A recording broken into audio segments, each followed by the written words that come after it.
Hey everybody, this is JDGaming. Happy Friday and welcome back to another episode of 4 Fun Facts in Yu-Gi-Oh! The show where we discuss just that and hopefully learn something new along the way.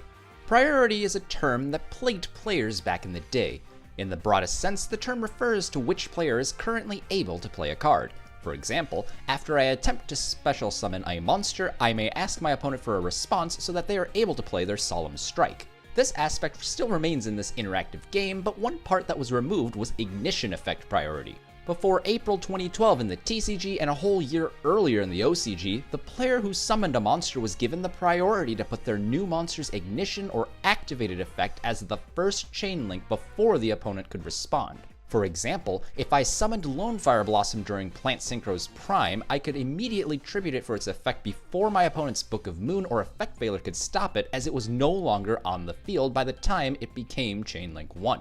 It also made monsters like Chaos Sorcerer function more closely to trigger effect monsters like Caius, the Shadow Monarch, as the opponent might lose a monster before their bottomless trap hole could remove the threat from play. Needless to say, this ruling change added another opportunity to interact within the game, which is always a good thing. Another older rule regarded quick play spells.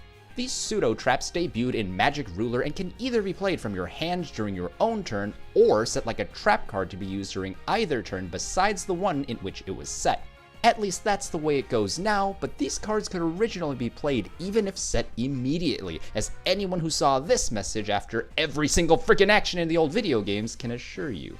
As an aside, the games also let you use MST to destroy itself, and I can't even count how many times I did that just to clear the stupid constant questioning. It also made cards like Dust Tornado work differently, as there was a chance of destroying 2 of your opponent's spell and trap cards back to back by comboing it with MST. Shifting gears, these next 2 are relics of how cards used to function within the game.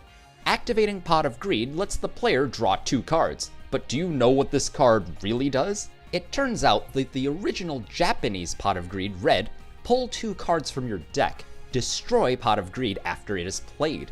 This was only on the original version in Volume 3, and it's a relic of how spell and trap cards originally functioned as a whole.